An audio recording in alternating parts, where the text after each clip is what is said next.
Hello dear students, welcome back to my channel physics SPC. Thermal property of matter का एक question. The spectral emissive power E lambda for a body at temperature T1 is plotted against the wavelength and area under the curve is found to be A and at a different temperature T2 the area is found to be 9a then lambda 1 lambda 2। ये graph दे रखा है, चार choice रखे हैं। देखो, इस question को करने के लिए चार पॉइंट पता होने चाहिए आपको, तीन चार पॉइंट पता होने चाहिए। जैसे नंबर एक, स्टीफन्स लॉ यूज होगा एक तो इसमें। अगर किसी बॉडी का टेम्परेचर, किसी बॉडी के सरफेस का टेम्परेचर T है, तो जैसा कि हम जानते हैं कि अगर कोई भी बॉडी का टेम्परेचर 0 केल्विन से ज्यादा है तो वो एनर्जी रेडिएट करती है इन the form of electromagnetic wave, और इलेक्ट्रोमैग्नेटिक वेव की एक वेवलेंथ होती है। तो इससे ये एनर्जी रेडिएट हो रही है, ये in the form of radiation, वो radiation in the form of electromagnetic wave. इससे सारे रेडिएशन, वेवलेंथ के रेडिएशन निकल रहे हैं, जीरो इन्फिनिटी को छोड़कर सारे निकल रहे हैं।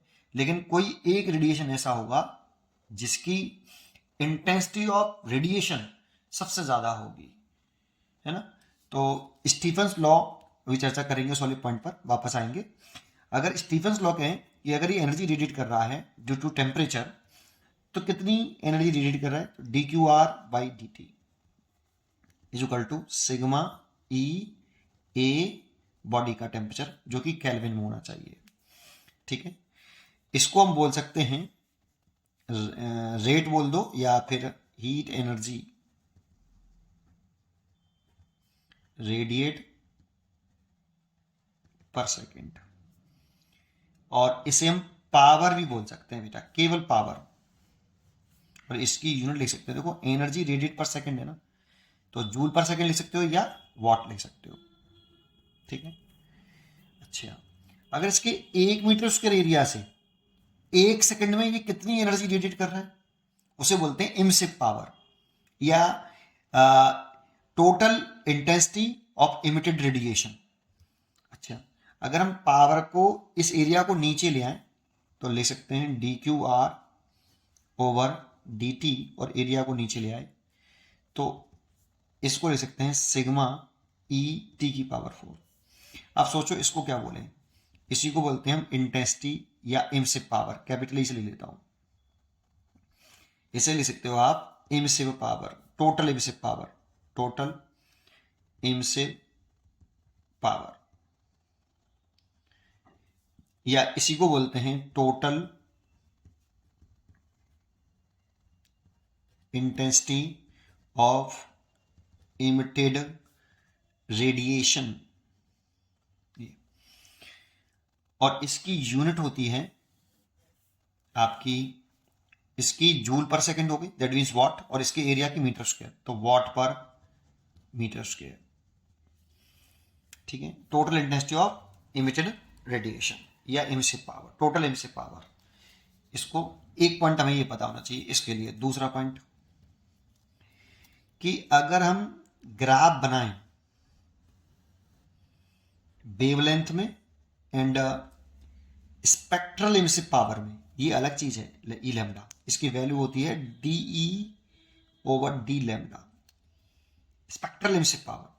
इसका मतलब क्या है, जब ये बॉडी है, इसका सरफेस का टेम्परेचर T है, जब ये एनर्जी रेडिएट कर रहा है इन द फॉर्म ऑफ, रेडिएशन निकाल रहा है इन the form of electromagnetic wave, तो जीरो और लैम्डा को छोड़कर सारी रेडिएशन इमिट कर रहा है, सारी वेवलेंथ के। तो देखो यहां जीरो पर ऐसे बनता है इसका ग्राफ, यानी तो ये पैरेलल कर देंगे तो स्पेक्ट्रल इमिसिव पावर जीरो आएगी, और जब वेवलेंथ जीरो होगी तब भी आपकी स्पेक्ट्रल इमिसिव पावर जीरो है, और वेवलेंथ इनफाइनाइट होगी तब भी जीरो है। इसका मतलब ऐसा कोई रेडिएशन नहीं निकलता जिसकी वेवलेंथ इनफाइनाइट हो और जीरो हो। बाकी ये सारी वेवलेंथ के हैं बेटा, इसमें ये सारी वेवलेंथ के हैं। ये किसी पर्टिकुलर टेम्परेचर पर ग्राफ है। तो जिस, इसमें से एक रेडिएशन ऐसा होता है जिसके लिए spectral emissive power, that means intensity, सबसे ज्यादा होती है। जिस रेडिएशन के लिए होता है उसे लैम्डा एम बोलते हैं। जिसके लिए स्पेक्ट्रल इमिसिव पावर सबसे मैक्सिमम होती है उसे लैम्डा एम बोला जाता है। जब इससे रेडिएशन निकल रहे हैं इन the form of electromagnetic wave, तो जीरो से लैम्डा को छोड़कर बाकी की सारी वेवलेंथ के रेडिएशन निकल रहे हैं, लेकिन कोई एक रेडिएशन ऐसा होगा जिसके लिए spectral emissive power that means intensity सबसे ज्यादा होगी, उसको लैम्डा एम बोलेंगे। ये ग्राफ होता है एक पर्टिकुलर टेम्परेचर पर। ये एक पॉइंट पता होना चाहिए। दूसरा वीन डिस्प्लेसमेंट, तीसरा point Wien displacement law. Wien displacement law, Wien displacement law कहता है कि इस लैम्डा एम के लिए जिसके लिए इंटेंसिटी ऑफ इमिटेड रेडिएशन सबसे ज्यादा है, जिस वेवलेंथ के लिए सबसे ज्यादा है उसमें, और बॉडी के टेम्परेचर T में इनवर्स रिलेशन होता है। और इन दोनों को ऐसे ले सकते हैं, प्रोपोर्शन टर्म उठाएंगे तो कांस्टेंट टर्म आएगा V/T, तो lambda M into T equal to constant. इसे वीन डिस्प्लेसमेंट लॉ बोलते हैं। ये दूसरा पॉइंट है। तीसरा पॉइंट और लास्ट पॉइंट, चौथा पॉइंट और लास्ट पॉइंट, अगर हम इसका एरिया निकालें बेटा, इस पूरे ग्राफ का एरिया निकालें, तो ये एरिया हमें टोटल एमिसिव पावर देता है, टोटल एमिसिव पावर। तो area under spectral emissive power versus lambda, ये क्या देता है? टोटल एमिसिव पावर, या फिर दूसरा नाम ले सकते हो total intensity of emitted radiation देता है। जैसे समझते हैं, जैसे अगर हम इसमें एक छोटा सा स्ट्रिप काट लें ऐसे, इस छोटे से स्ट्रिप की जो ये साइड है डी लैम्डा मान सकते हैं, और इसके लिए इमिसिव पावर को कांस्टेंट मान सकते हैं ई लैम्डा। ठीक है, तो इसका इस स्ट्रिप का एरिया निकाल सकते हो आप बेटा, डीए। तो अगर हम डीए को कैलकुलेट करें तो डीए कैसे लिखते हैं? ये स्ट्रिप जो बन रही है वो एक रेक्टेंगल बन रही है। रेक्टेंगल का एरिया क्या होता है? Length into breadth. तो लेंथ तो हो गई डी लैम्डा और ब्रेथ हो गई ये वाली ई लैम्डा, तो ई लैम्डा इंटू डी लैम्डा।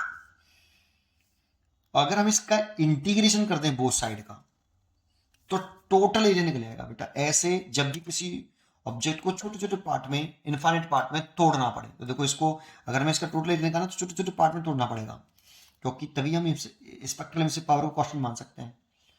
तो छोटे पार्ट में तोड़ना पड़े, फिर उसे जोड़ना पड़े, ऐड करना पड़े, तो मन में ख्याल इंटीग्रेशन का आना चाहिए। इसीलिए हम इसका बोथ साइड का अगर इंटीग्रेशन कर देते हैं तो टोटल एरिया निकल आएगा बेटा। तो ये टोटल एरिया हो गया, ये टोटल एरिया आपका इक्वल टू, इसे लिख सकते हैं इंटीग्रेशन ई लैम्डा की वैल्यू होती है डी ओवर डी लैम्डा।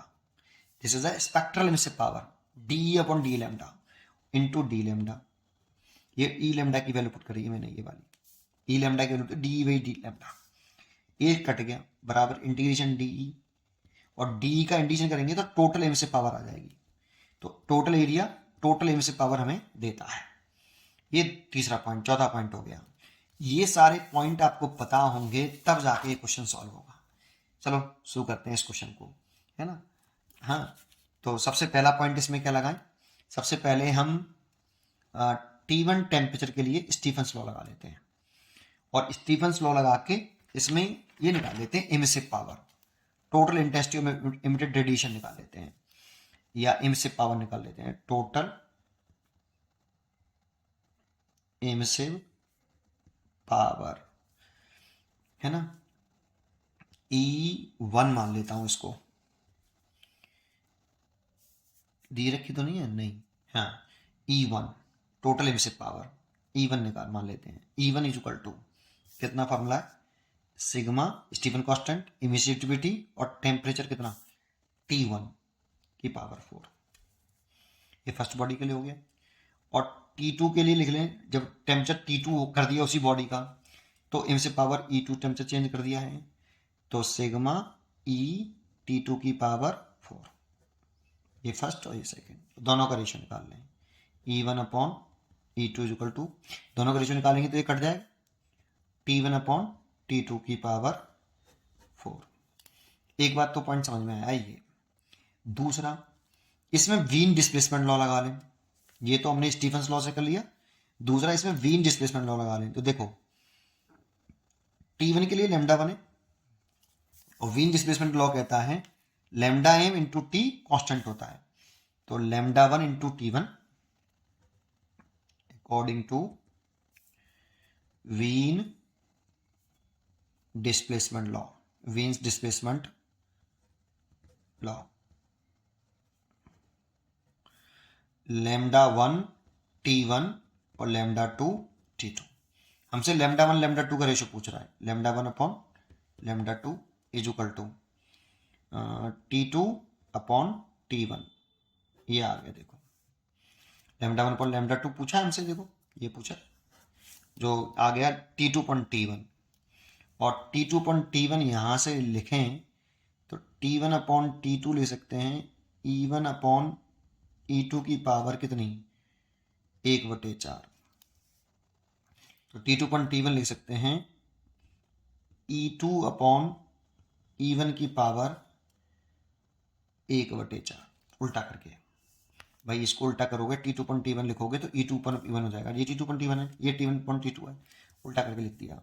ठीक है, अब क्या करोगे, इसका जो एरिया है T1 वाले का वो किसको क्या देता है हमें, एरिया, टोटल एरिया निकालेंगे तो एमिसिव पावर देगा, area under E lambda versus lambda total emissive power. तो टोटल एमिसिव पावर ये T2 की है, ये किसके बराबर होगी, इसके एरिया की, जो कि कितने दे रखा है 9a। तो इस एमिसिव पावर की जगह पे ले सकता हूं lambda 1 upon lambda 2 is equal to, ये T2 टेम्परेचर का है ना E2। तो जब टेम्परेचर T2 था तो एरिया कितना फाउंड आउट था 9a, तो इसकी जगह पे ले सकते हैं 9a ओवर E1 की जगह पे क्या ले सकते हैं, जब टेम्परेचर T1 था तो एरिया था a के बराबर।